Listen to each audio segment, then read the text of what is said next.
Hello, SM. क्रिएशनमध्ये सगळ्यांचं स्वागत आहे. तर चला, आज आपण गवारीची भाजी कशी बनवायची ते बघूयात.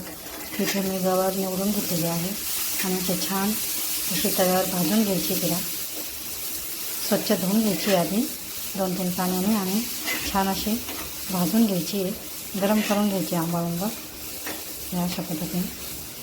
इथे बघू शकता अशी भाजून घेतलेली आहे. सगळी गवार आपण अशी थोडी थोडी करून तव्यावर भाजून घ्यायची प्रथम. तर चला, त्याची भाजी कशी बनवायची ते बघूयात. कोणी कोणी याला असं उकडून पण करतात, उकडून घेतात आधी, नंतर पण करतात. तर मी माझ्या अशा पद्धतीने करते. बघू शकता, गॅसवर आपण कढई ठेवून घेतलेलं आहे. त्याच्यात 2 चमचे तेल टाकून घेतलं आहे. अर्धा चमचा आपण त्याच्यामध्ये मोहरी टाकली, अर्धा चमचा आपण 1 चमचा जिरे टाकलेले आहेत. तर चला, आता आपण मसाले टाकून घेऊयात कसे बघू शकता. मी 1 चमचा लाल तिखट घेतलेला आहे, 1 चमचा अंबारी मसाला घेतलेला आहे आणि पाऊण चमचा मी हळद घेतलेली आहे. तर आता हे फोडणीमध्ये टाकून घ्यायचं आहे कमी गॅस करून. आणि आता ह्या शेंगा ह्याच्यात टाकून घ्यायच्या फोडणीतच. याला छान मिक्स करून घ्यायचं, परतून घ्यायच्या फोडणीमध्ये चांगल्या शेंगा. इथे बघू शकता, त्याला तेलामध्ये असं फोडणीमध्ये छान असं परतून घ्यायचं आहे. तर इथे 1 ग्लास मी पाणी घेतलेलं आहे.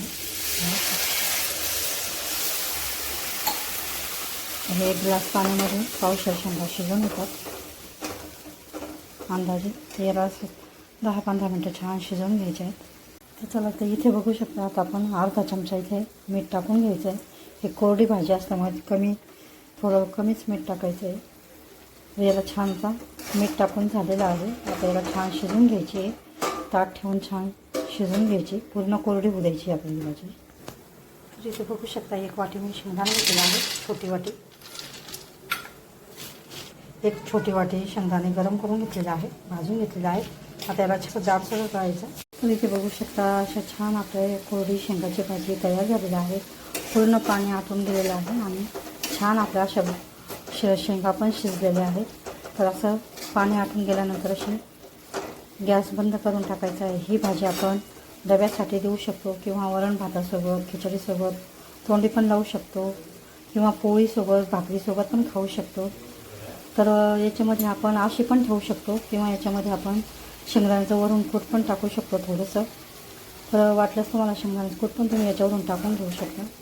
अशी याच्यामध्ये आपण अशी साधी पण भाजी काढून ठेवलेली आहे थोडी. आणि आता शेंगदाण्याचं कूट टाकून पण ही भाजी आपण थोडी करणार आहोत.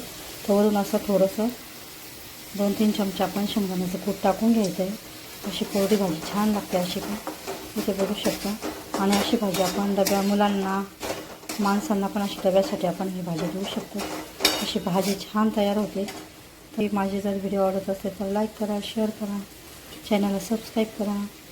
व्हिडिओ बघितल्याबद्दल धन्यवाद. मस्त खा आणि स्वस्त राहा. अशाच नवीन रेसिपी तुम्हाला व्हिडिओ बघायला मिळतील. ही रेसिपी आवडल्यास लाईक करा, शेअर करा, चॅनलला सबस्क्राईब करा. व्हिडिओ बघितल्याबद्दल धन्यवाद. मस्त खा आणि स्वस्त राहा. पुन्हा भेटूया अशाच नवीन व्हिडिओसोबत. तोपर्यंत बाय.